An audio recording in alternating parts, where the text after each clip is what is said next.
Herzlich willkommen, mein Name ist Claudia Hoppe. Dies ist Folge 34 meines IMPRO-Podcasts. Diesmal mit einer Art Sonderausgabe im Nachklang der IMPRO 2016, dem IMPRO-Festival der Gorillas. Es ist jetzt ein bisschen her seit der letzten Ausgabe. Das tut mir leid, ich war etwas busy. Aber umso mehr freue ich mich jetzt hier einen Gast haben zu dürfen, der auch Teil des Festival-Ensembles war.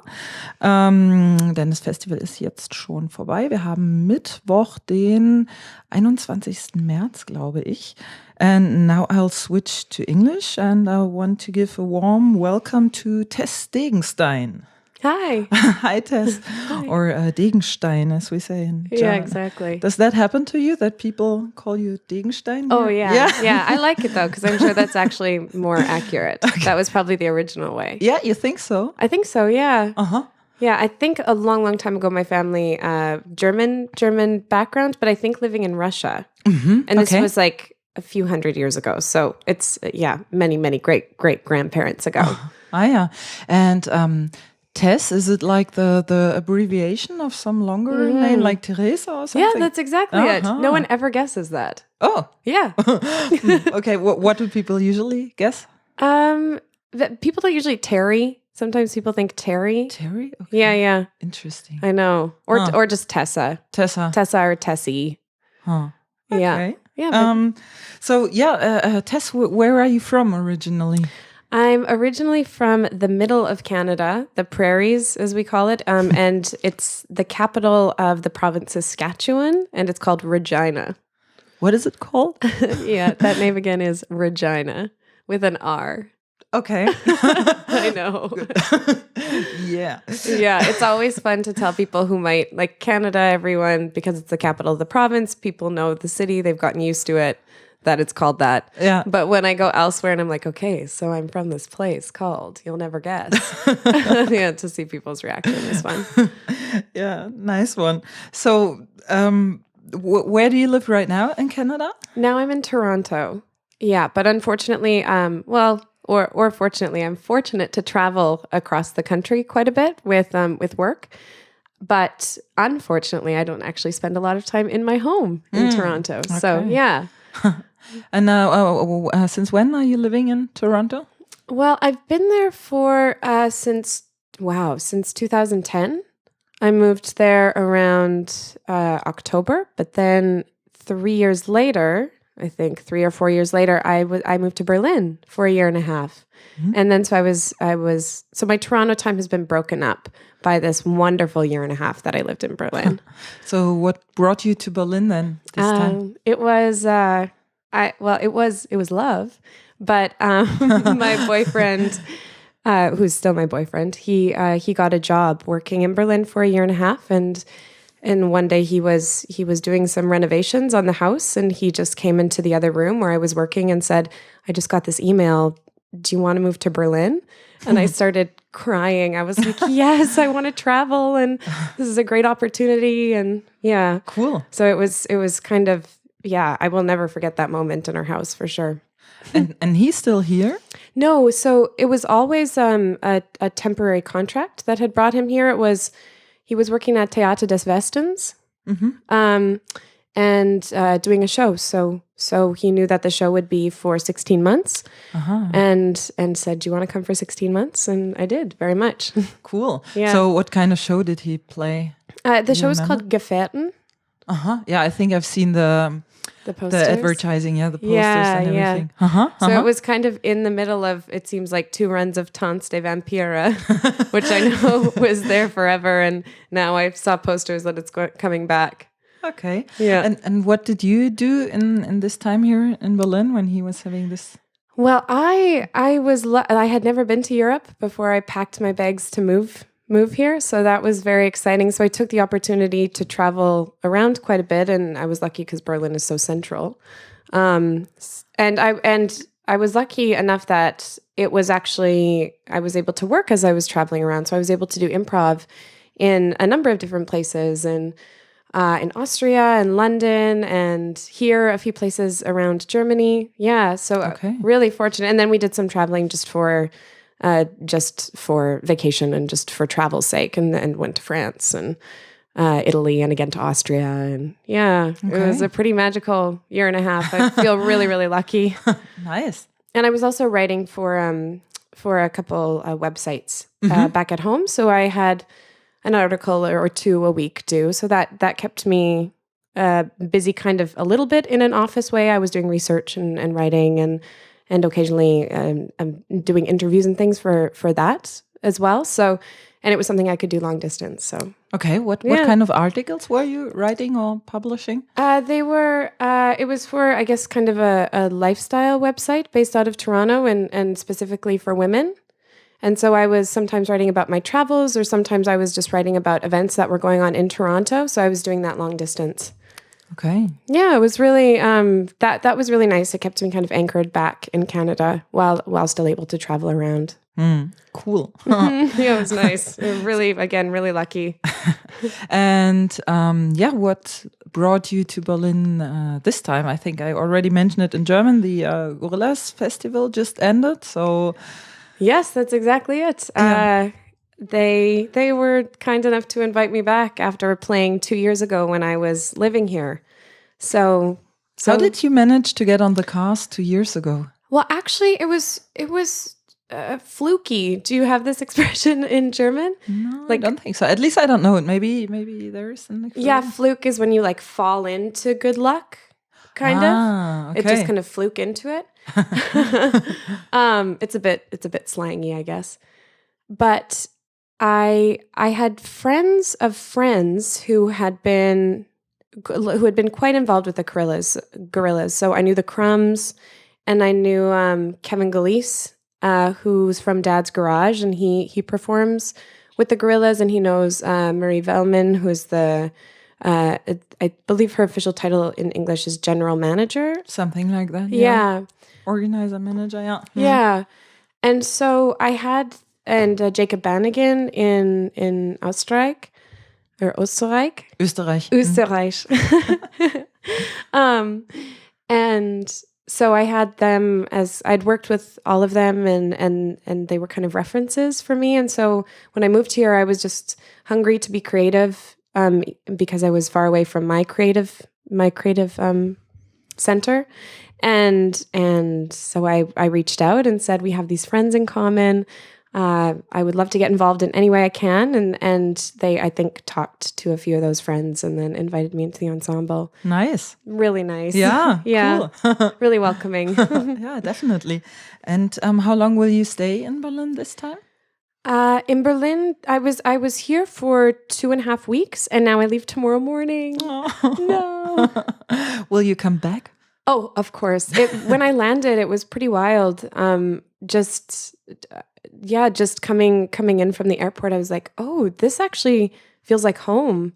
Or it feels like a home anyway, like just as much as Toronto does, just as much as Regina does. I was the really... name is so fun. I know. Yeah, it really is. I'm proud of that name. It's so insane. I would be too. Yeah, totally. So what is it that you like about Berlin in particular or in general? Ooh, I love, and I know this isn't the most ideal time of year for this, but I love the parks. They're just amazing. There's so much green space here, and that's something that I'm really hungry for. In Toronto, I find there's green space, but it's really overcrowded. And here you can really feel like you're in the wilderness. And Grunewald is so close. And when I was living here, I would go there, once every couple of months after my boyfriend and I found it. And we're like, oh my gosh, this is so close. You can get here on the S-Bahn. And Tiergarten is so beautiful. Tempelhof, I am obsessed with. I think because it reminds me, Regina is very, very flat. The big joke is that you can watch your dog run away for 2 days because you're just totally flat. And so that's a feeling that I don't get many other places. But when I stepped onto the Tempelhof field, I was just like, oh my God, it's just so freeing to have that much open space. And in the middle of a big city, it's so unique. Did you live close to here, Neukölln or Tempelhofer Park or somewhere? No, I was actually in Charlottenburg Yeah, so would I had my bike, I brought my bike on the plane, and then I would make the I know. And then I would make the big commute from Charlottenburg to Tempelhof or to Prenzlauer Berg or whatever, and just make a day of it, just biking around. Because I remember you were performing with the Good Luck Barbara guys, right? I was, yeah. For some time. And that was through another friend of a friend, which was really wild. Yeah. Funny. Yeah. It's a small world. Like the improv community, you must encounter this as well. It's so small. Yes, it is. Although I would say in Berlin it's rather big. Probably one of the biggest definitely in Germany, if not in Europe, I would guess. And because I was asking because they have this cafe. Do you know this comedy cafe Berlin? Have you been there? I haven't been there yet. But I hear it's wonderful. It's nice. Yeah, it's not far. You actually just go down this way, the Weserstraße. Oh, wicked. It's 1 Maybe in my last afternoon, I'll go stock it out. Yeah. Yeah, you should. They have excellent American pale ale. Ooh, nice. Okay, this is good. Well, this is the last thing I have to do, so I can just go drink pale ale all night. Okay, Tess, about yourselves. When did you start to improvise? Or actually, may I ask you how old you are? Because I remembered yesterday I'm 28. I told someone 2 days ago I was 27, and then that was like ringing around in my head as I don't think that's true. And no, I'm 28. Okay, yeah. And then at what age did you start to improvise? I actually started. Okay, I kind of started to improvise when I was 9. Wow. Yeah. In elementary school so we have elementary then high school. Is it the same here? We have this what is called Grundschule, which basically literally translates to kind of elementary school. Okay. And it's in Berlin, it's until the 6th class or grade. Do you say grade? I think grade, right? Yeah, grade. In the rest of Germany, it's until the 4th grade. And then I don't know. When I was going to school, you had to decide after elementary school what kind of high school. So there have been 3 types of high schools in Germany, and which one you go to. So I guess it's a bit different than in the US and Canada.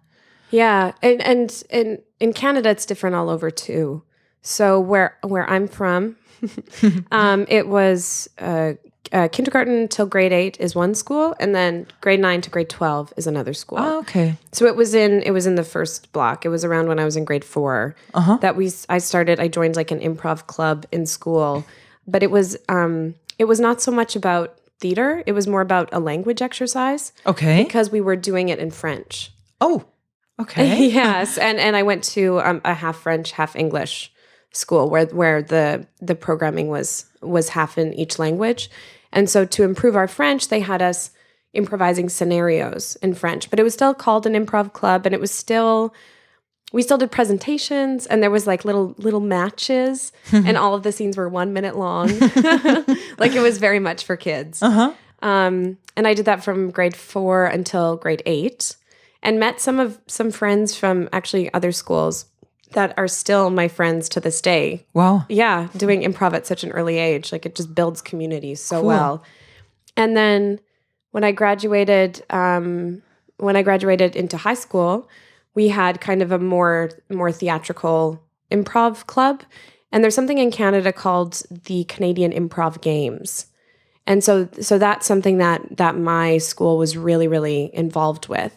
What is this exactly? This Canadian Improv Games? It's extracurricular for high schools, and it's only high school students who compete. And the schools, it's almost like it's almost treated like a sport. Like the schools have different teams, and then the teams compete in oh my gosh, how many different categories? I think there are 5 different types of scenes you can do with different formats, and you compete with other schools at tournaments. And there's judges, and they score your scenes and your scene work and your blocking and your character work. And they have like a rubric, like a system of scoring. And then based on that, you go to like different level of tournaments, and the biggest tournament being the national tournament. And so one year we got to go to nationals, and that was really, really fun. Okay. And the high school that I went to, they had they were having like a really rich time for the improv community. They were going to nationals every year before I came, and so we had a really good coach. We had a really good improv culture. Cool. So what's the name of your coach at this time? At the time, early on, his name was Dan McDonald, and now he's not teaching anymore. He has become a full-time theater practitioner, a playwright, and his plays are doing really well in Canada. Wow. Yeah, so we were really, really fortunate to have like him as our teacher, and he was also a working actor. So when he wasn't teaching, he was doing movies and TV shows, and so it was just really fortunate that the high school I went to, for academic reasons, also ended up being so great for the theater department. Cool. Nice. Since 9 years. Wow. Yeah, right? That's cool. But these tournaments that you were talking about, is it competitive, or how do people deal with this? Because it sounds a bit like it's contradictive to the original improv idea, where you're not competing but collaborating. And yeah, no, I could totally see that outside of it. I think for our school, the competition, well, it was good and bad, because it was in some ways a lot of pressure on, to do well and to score high and to be great, because you want to win. And it was also kind of tricky, because then sometimes I think we found ourselves planning more than I would like to plan for my tastes in improv, looking back now, just because we wanted to ensure success, because we wanted to win the competition. But in other ways, so those I would say are all kind of negatives of the format of the games. But in other ways, I think the competition element really, it might just be human nature. It really made people commit in this way that was, that might not have happened was the competition not there. Like, and some of the things that these high schools are doing at the national level are just incredible. And I think it actually, in some ways, it can go both ways. But I think that the element of competition actually kind of enabled us to challenge each other to always be better. And like, okay, did you see what that school did? That's amazing. We got to like work on this element of our work and our scene work. And so it was always just kind of more inspiring, I felt like, than destructive. And doesn't it put you under pressure when you want to win, or you have to win, and you're competing against others? Because I, at least for myself, I think it would be so that when I feel under pressure and not relaxed and not safe, then I'm not sure if I could perform so well. Do you know what I mean? Yeah, absolutely. I think it really helps that the spirit of the games, like the directors running the games, the other schools, it's all really about celebration and support. So there's the competition element that's there in order to kind of determine who moves on and who plays more scenes and who gets a chance to do another tournament. But it never seemed like anyone's work was put down in a big way. Like, everyone's work was really celebrated, and it's all about, there was workshops and activities at the national tournament that had schools working together and forming connections and kind of lifelong friendships, some of which I still have. So I think the format is a competition, but the spirit was one of celebration. Okay. Hard to imagine. I know. Yeah, I know. And it's interesting that they did it. Like, I actually have never been asked that question before. Like, why compete? And it could just be that they fit this improv model into the model of school sports, which kind of makes sense. Then they don't have to do this totally different thing. And it's also really good for school spirit, because then your whole school is behind you, cheering for you and coming out to the tournaments. And when we went to nationals and then we brought back a medal, it was like on behalf of our school. And so that's a really cool thing too, that it kind of gets the whole school on thinking, or has the potential to get the whole school on board with improv, which is like in high school. I don't know what it's like in Germany, but I think the theater stuff can be considered it's not always the cool thing to do, and it's not always like the first thing that people are cheering for or signing up for. Or so when we had this like team that became kind of like all-stars in theater, I think the competition in some way helps with that. Okay, I see. I think it all just kind of depends on how important the competition becomes. And I know that even still in competitive shows, like theater sports or maestro, that competitive instinct can kick in a way that's not helpful for me. But it's what is helpful for me is to remember it's the show that matters.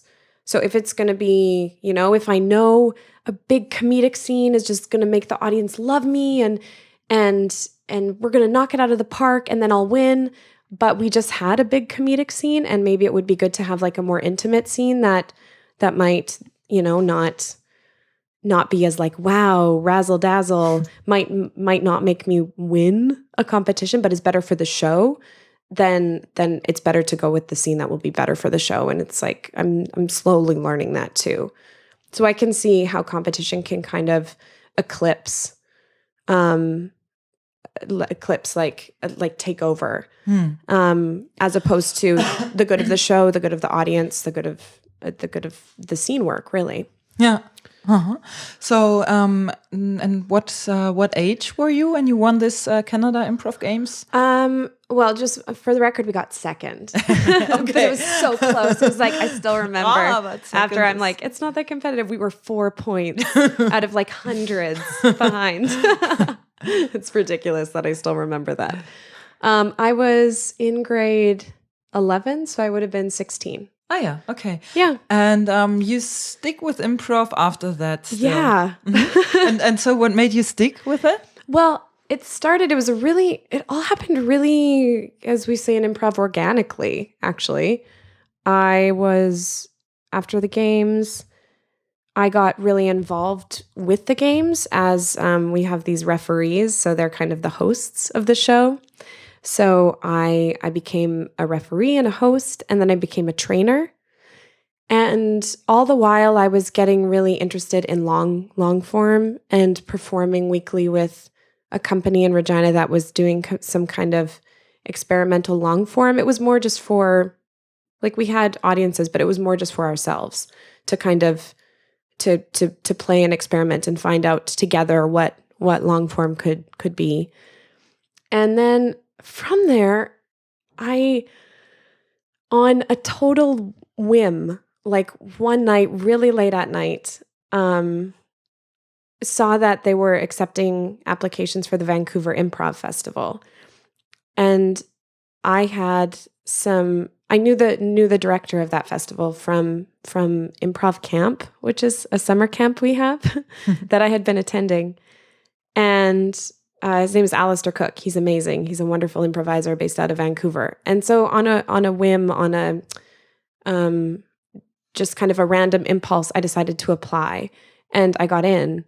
And then from there, that kind of led to more festivals and led to me being in a company. And yeah, it was nice. It was all kind of quite organic. Cool. Yeah.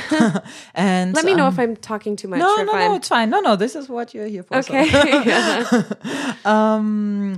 And did you do, besides this improv career, did you do something else? Like, I don't know, like education, job training, whatever?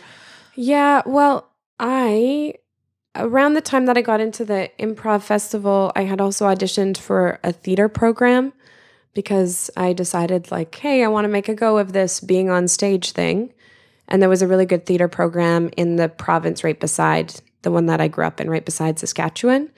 And so when I was 18, I moved provinces. I moved to Edmonton to go to university, and I joined the improv group there, which is called Rapid Fire Theater, and it's where Patty Stiles is from, and Kevin Galise, and a lot of folks that have spent time in Europe. Mm-hmm. Jacob Bannigan. Yeah, exactly. That was the name that came to my mind. Mm-hmm. Yeah, he's a former artistic director of the company. And so that was kind of, and then I really got much more intense about improv training and playing. And it was at the same time I was getting my theater education, so those things were really complementary. I was kind of just immersed. Cool. So the Vancouver Improv Festival and all the stuff still happened before you turned 18, right? Yeah. Wow. Yeah, I know. Impressive. Well, I just got a really early start. Because if you think about it, I'd been doing improv for 10 years almost at that point. And so you said you played with Rapid Fire Theater, right? Yeah, that's the name. Are there other improv groups back in Canada that you play with, or currently in Toronto? Yeah, I play with a group called Bad Dog Theater now. All these names. Rapid Fire, Bad Dog. And a lot of kind of freelance shows that are happening around Toronto. So there's shows, a lot of shows at a place called the Comedy Bar, and I do some stuff there. But mostly I would say my improv home in Toronto, well, 100% I would say my improv home in Toronto is Bad Dog Theater.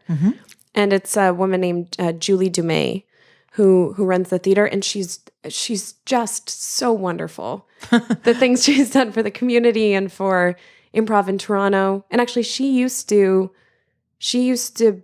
run, or I think she used to run the Canadian Improv Games.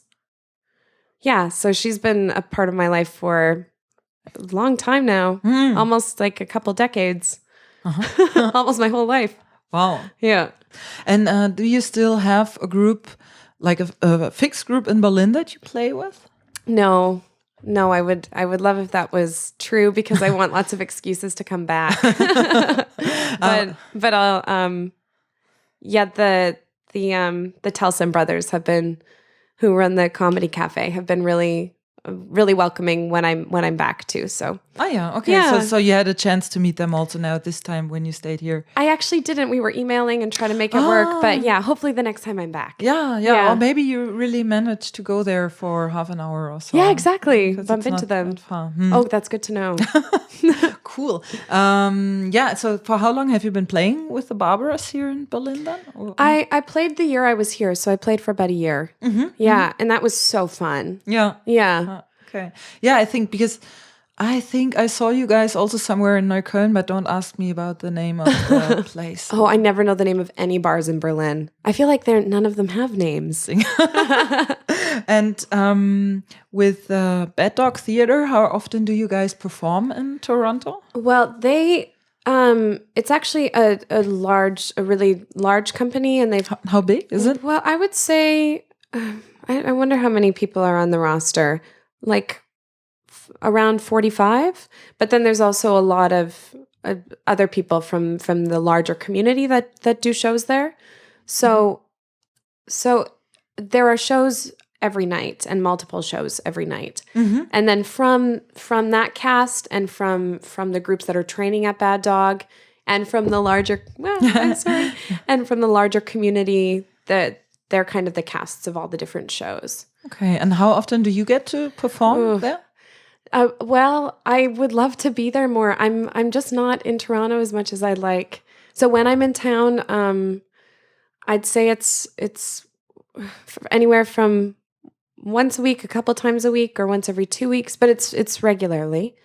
And then when I'm not in town, unfortunately, I can't be there unless I actually guested on a show for the Improv Without Borders Day. While I was here in Berlin, I Skyped into a show in Toronto, and that was really cool. Nice. I'd never done anything like that before, so. Cool. So was it like something that was happening in Berlin on a stage, or was it just you yourself in your room? It was just me going like, I'm in Berlin, I promise. I'm not just ditching out on the show in Toronto.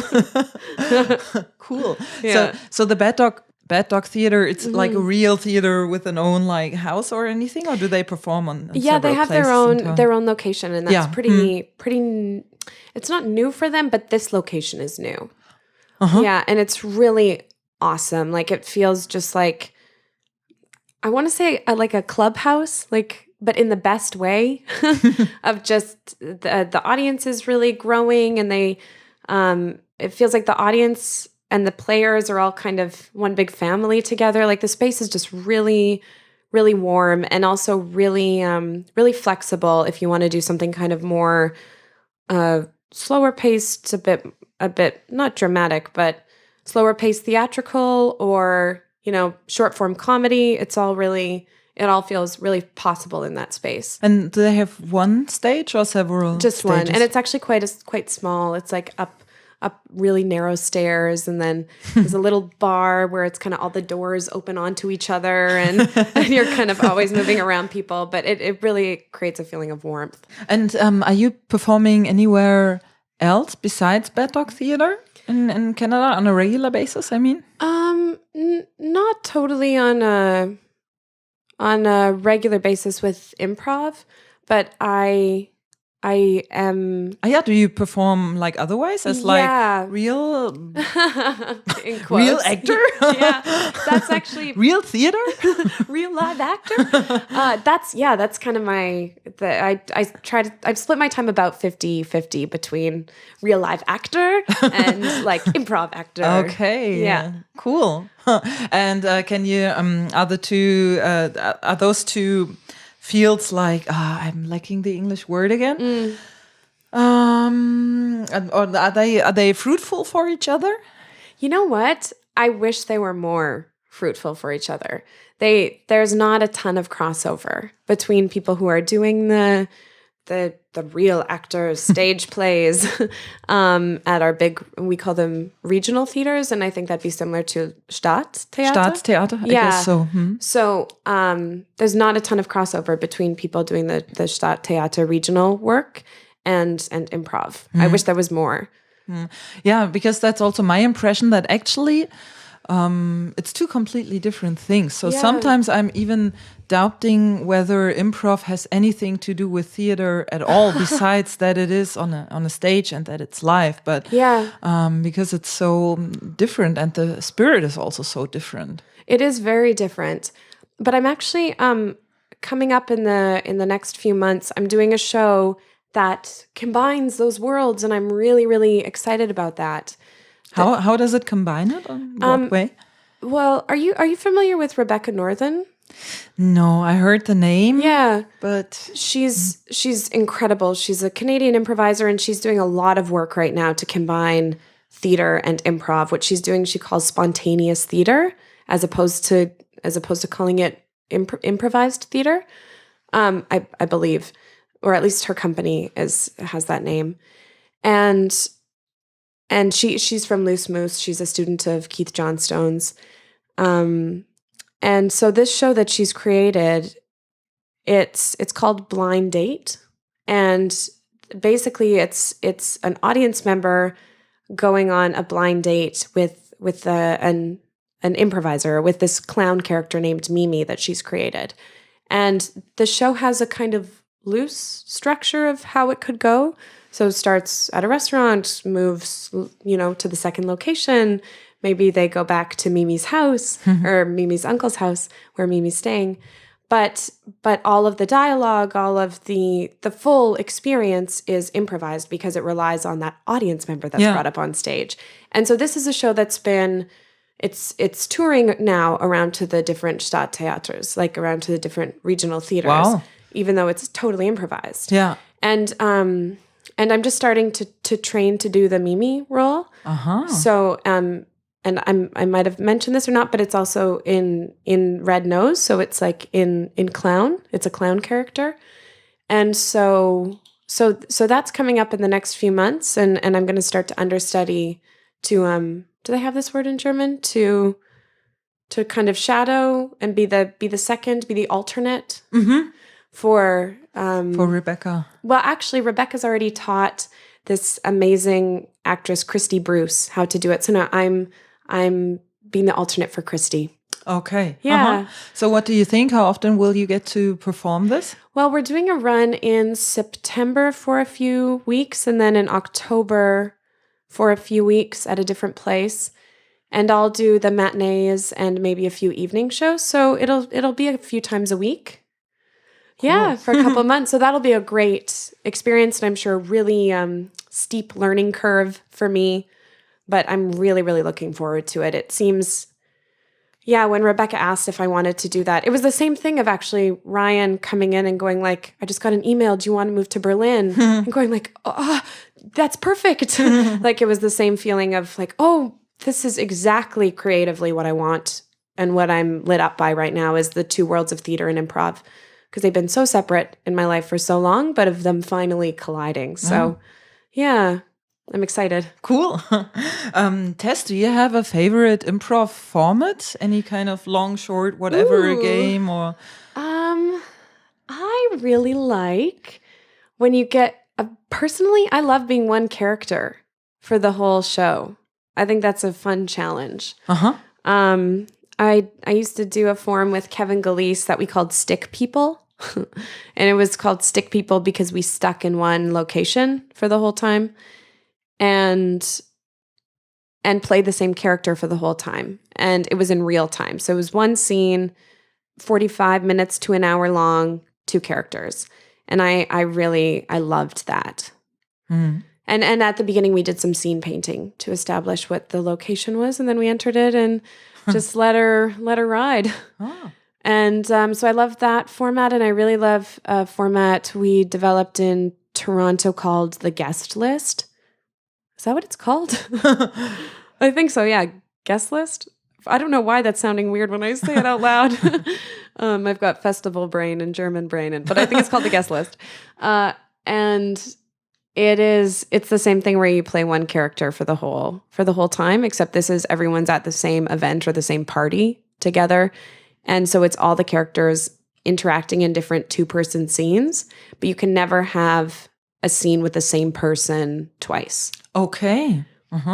So is everybody on the stage all the time, or do they come up and go back down? No, they totally clear the stage. And then so one person enters and another enters, they do a scene exit, and then someone enters. And if you haven't done a scene with that person before, then you can enter as well. Okay. Yeah. So, and then you have just like small talk, party talk, or is it about develop some like... You try to develop a story, which is cool because you know that after you see someone, you're not going to get to see them again. So then you have to resolve the story you've made with them with another character. So do you have multiple stories going on at the same time, or is it about one person then? Yeah, usually it's about a couple different stories happening simultaneously, and like a different relationship stuff.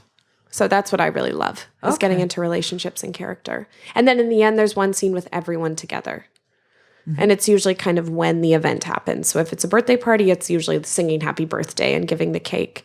Or if it's a funeral, it's the prayer beside the casket. So it's like everything is leading up to this one thing, and that's how the show is created too. Cool. Would love to see that. And you play that in Canada, in Toronto? Yeah.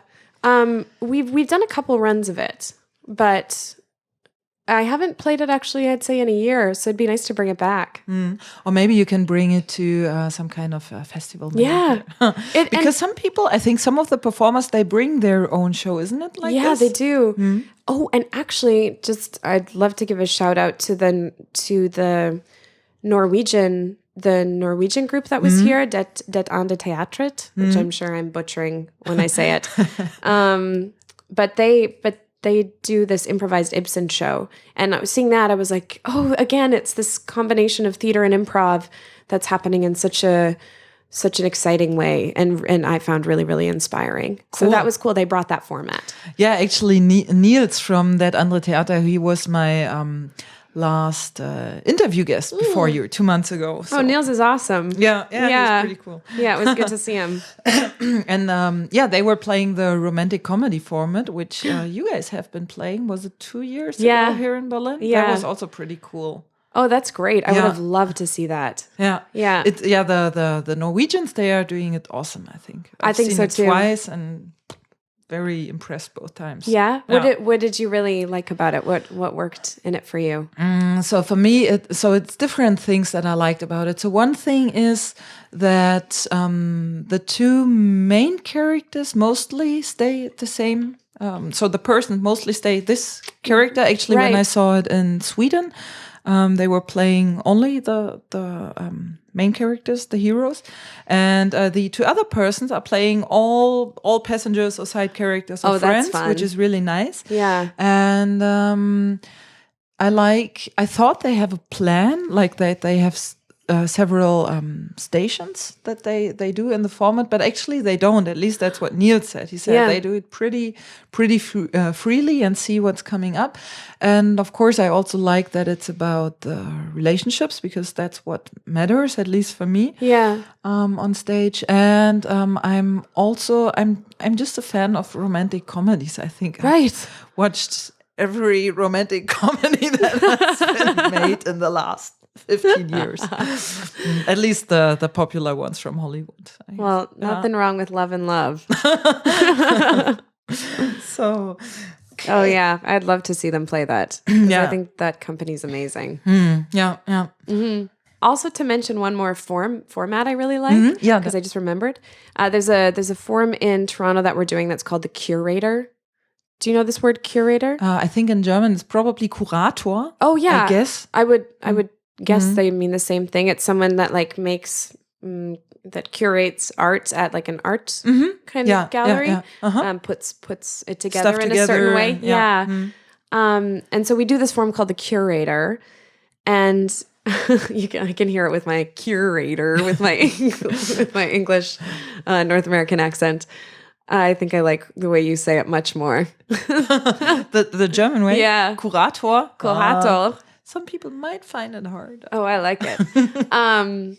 And so the form is that there is a curator for the show who's kind of a director of that show, and they bring in a piece of art to the ensemble. So, and that art could be anything. It could be a novel. It could be a piece of music. Someone in our company brought a carpet, like a really intricate carpet. And I brought a painting that my little brother had drawn. He was 4 at the time. Oh, okay. And did you tell them that it was a painting of a 4-year-old? Yes, okay. I did. And also I paired that painting with some recordings I had of him telling stories. So you bring in some kind of inspiration like that, visual, audio. It's usually a combo of visual and audio, actually.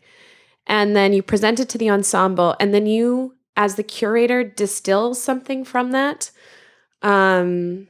So talking about my little brother, it's kind of a long story, but he had drawn a map to our house. So I talked a bit about home and kind of what home is. So you take something from the piece of art, and you present the art, but you also present what you've taken away from it. And then that's the inspiration for a long form. And the long form can be whatever the piece asks for. So if it seems like it's a piece with one really clear meaning, then you can just do one long scene about that. If it seems like there's lots of different things in there that you want to explore, it can be a tap out.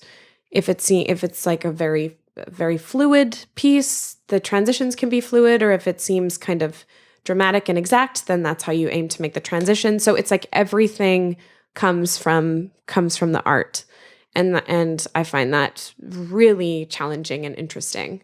Sounds like, yeah, definitely. Mm-hmm. And it's also really nice to see people's tastes and the ensemble. And I find you end up there's like a sense of ownership that you don't always get in improv if the suggestions you're getting don't inspire you, because someone is presenting something to you that really inspires them.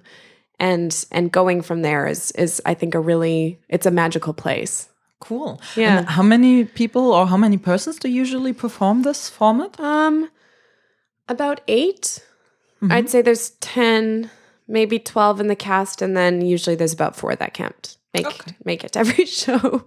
And the guest list format? Same, about 7 or 8. Okay, so you have like, oh no, my brain is still not fully working. So because otherwise I could calculate how many 2-person scenes you would have. Yeah, that's a good 6 maybe. I don't know. That's just a guess. Well, I think it's whatever. I'm too lazy to calculate now. Yeah, me too. And Tess, have you ever also been playing like in TV productions? Because if I'm not fully mistaken, you had an IMDb entry, right? Yeah. So I do some TV and film kind of between theater work. When I'm in Toronto, I audition like crazy. And actually, or I try to audition like crazy. That's the goal anyway. And then hopefully something from that will work out. And there's been a couple times where the timing lined up and it's like, and the role lined up and they thought I was suitable. And so, yeah, I've done a few small parts in TV shows and supporting type roles. And then I was on a web series for a few years as one of the main characters, and that was very fun. What is a web series? It's called Space Janitors, and it is about it's about kind of a universe that's alternate to the Star Wars universe. Very big right now, very very back in style right now. And it's about the janitors who work on kind of, we can't say it's the Death Star because that's copyright, but it's hinted. It's like spoofed that it might be. Call it the Schmeth Schmar. It's like very, very similar. I see. Yeah. But it pulls from a lot of different science fiction shows. So not only Star Wars, it kind of spoofs and has fun with a lot of material from that genre. And web series means you can only watch it on the internet, obviously, I guess. Yes, yeah. And does it have its like own domain, or is it from some broadcasting station? It was at the beginning. I think it was.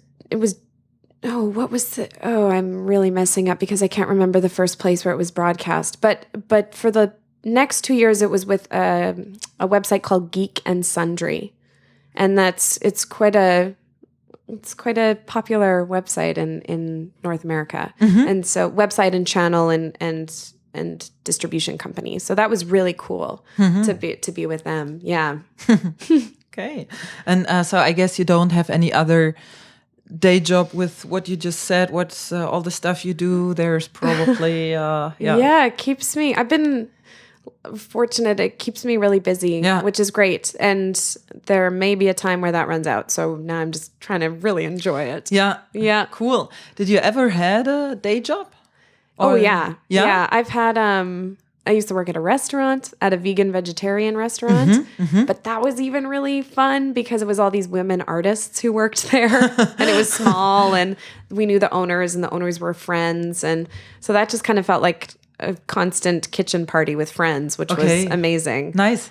And then I've had some really, really crazy day job work in Toronto, handing out flyers on the corner for, I don't know, I don't see too much of this in Berlin, but it's... Did you have to wear a costume? Like, basically, yes, you're thinking exactly in the right track. I never had a full mascot costume, but I've had different weird uniforms. Like a pencil? No, okay. Yeah, pencil. Never a pencil, but there's always the future. Funny. Okay. Tess, about the IMPRO 2016 festival, the Gorillas Festival. I have a couple of questions. Actually, I have to admit, I saw only one show. Really sad, so I couldn't make it to any other. Yeah. So how did you like the festival this year? It was really great. I mean, I'm still a bit in it. Like, I feel like I'll probably know more next week about kind of how the whole festival went and how it felt. Did you perform? Yes. Oh no, the last day was Sunday, right? Sunday, with the open stage. Yeah. Which the open stage was so fun this year. I thought it could be because I'm really interested in this blind date show and of bringing audience members on stage. That's really what I'm thinking a lot about right now. And so that was just, and I know it's the audience members in the open stage are often with the BIFF days and the BIFF week and our improvisers themselves. So it's not totally the same, but still just pulling people on stage from the audience and going, what do you want to do? And let's do it. It was really a great way to end the week, I thought. The festival this year, it was really different than a couple years ago. What was different? In what way was it different? Like a couple years ago, we had the focus for the workshops had been these different film genres. So it had been Tarantino, fantasy, romantic comedy for you, and Fassbender for in Deutsch.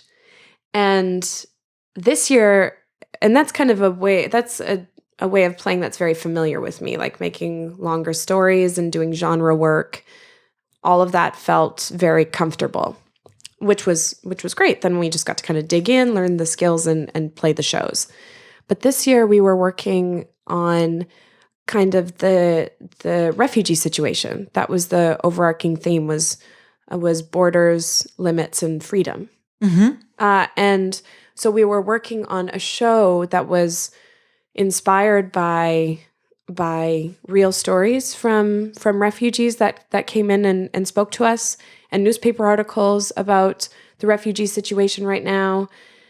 And that was just it was very different for me. It was not a way, like, it's still improvised and it's still telling stories. But I felt the responsibility of wanting to really honor the stories told, and also of, like, totally honestly, and living in Canada too, I don't know as much about the refugee situation, and that's my own just kind of ignorance. Like, I know that it is a situation, obviously, and I know a little bit about it in our country, but I had no idea kind of about the numbers, the sheer numbers in Berlin and the sheer numbers in Europe. And so it was really eye-opening in that way. And then but it made me feel tentative in the impro, because, like, oh, I'm coming from this place of not knowing enough, but wanting to do it well. And yeah, it was a really cool challenge, but one that I was grateful for. And was this also used, because you mentioned the workshops that you had 2 years ago about, like, romantic comedy? Yeah. So was it also topic in the workshops that you Yes, did? it was. So, and those were actually the only ensemble workshops that I did, because I wasn't in the other show that was workshopped, which was from Rama, who's from Australia, and it was called The Wishing Tree, and I wasn't in that show. But the Place to Be shows, which were the focus of the other workshops, were from Lucien and Farah, who are from Beirut, and were all about political theater and how to kind of create political theater. And this is something, like I said, I've done the genre stuff before, but I had never done political theater. So it was really, it was really eye-opening and mind-opening, and I'll just say it was uncomfortable for me. And that was, I think, and Lucien said afterwards, like, that if he wants political theater to feel uncomfortable, that's important to him. So it was just interesting to play from that place. Okay. Yeah. Mm-hmm. And what was your personal highlight of the festival? Oh, that's hard to say. Every show had its own highlight, but I think because, I guess, on a personal level, because the Place to Be show was so challenging to me, it was nice to just jump in anyway and try and go for it. And then in that space, I ended up surprising myself a little bit, and that doesn't necessarily happen so often. So that was really cool, of just kind of going for it, and I was really glad that. Mm-hmm. And what other shows did you play beside these two? And I played a bunch. Did you perform every night, or every night except Thursday? Yeah. So I did the Improvision Song Contest, which was fun, and I did the women's show. I did the Impro Without Borders, which was kind of a mashup short form. And then a show that was called Just Impro, that was for a largely refugee audience in a church, and that was really nice. And the open stage, am I forgetting anything? Have you seen a show on Thursday when you had your day off, or did you do something completely non-improv related? I did something completely non-improv related. Yeah. Do you want to tell what, or is it? I went to the spa. Okay. Nice. I felt like my brain needed a break if I was going to be able to kind of deliver in the shows coming up, I was like, okay, I think I need to shake it out a bit. Okay, I see. What spa did you select? I went to Bali. I haven't been there. Must be really nice. It's so nice. I'm just so impressed by how affordable an experience like that is in Berlin. Yeah, but I don't know how affordable. Isn't it like 18 euros or something like that per day? It was 19 for 2 hours. Okay. So I just went for 2 hours. Yeah, and that seemed pretty good. Is that not so good? I don't know. I find it a bit expensive. Okay, but I have no idea what this kind of stuff costs somewhere else. So, well, in Canada, you're looking at like more like $60, which is about 45 euros. Okay. Yeah. Yeah. Right. So that was nice. But I did get to see because the Just Improv, the refugee show was at an earlier time slot, I hopped on my bike and I like ran to go see the Ibsen and the Speechless show. That was like a double bill, and I got to catch them. So that was great. So would you say that the Ibsen really was kind of a mind-blowing experience thingy? Or? Yeah, it was just, I wouldn't say mind-blowing so much as just like improv affirming. Like it was like, yes, improv can do this. Improv can,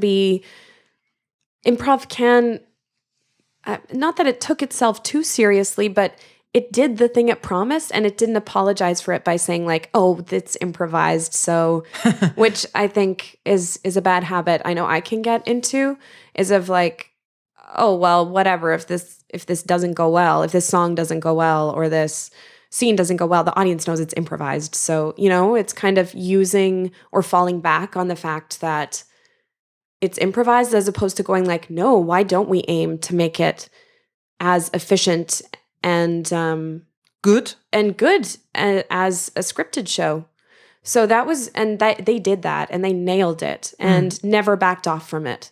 And that was just really, really like, oh, of course, like, yes, this is what I want from improv. So, and what I want from improv right now in particular in my life. So that was just really exciting. They're all like so talented. Huh.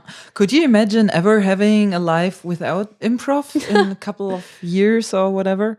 You know what? Less and less. I think there was a point maybe a few years ago where I was a bit like, oh, I might do less shows. I might back off from it. I mean, like it was a bit, in Canada or in English we have a saying, shit or get off the pot. Like it felt like a bit of that time where I just needed to like make a decision. And then something has changed in the past couple of years where I just feel like it's so important to me as an artist. It's like a very vital part of me. But it makes sense that I would have those moments of like, I don't know, do I need a break? Because I've been doing it really consistently, like almost without a break since I was 9 years old. Without, I would say, more than a month off since I was 9, maybe summers off. Cool. Yeah, so that's like a long time. Is your boyfriend also improvising? No, he's not. Oh, no, okay. he's an actor. Yeah. You said that. Actor. Okay. But then he must have had at least how do you say? He must have been in touch with improv at least every now and then. I guess. Yeah, and when he was younger in high school, he did sketch comedy and things like that.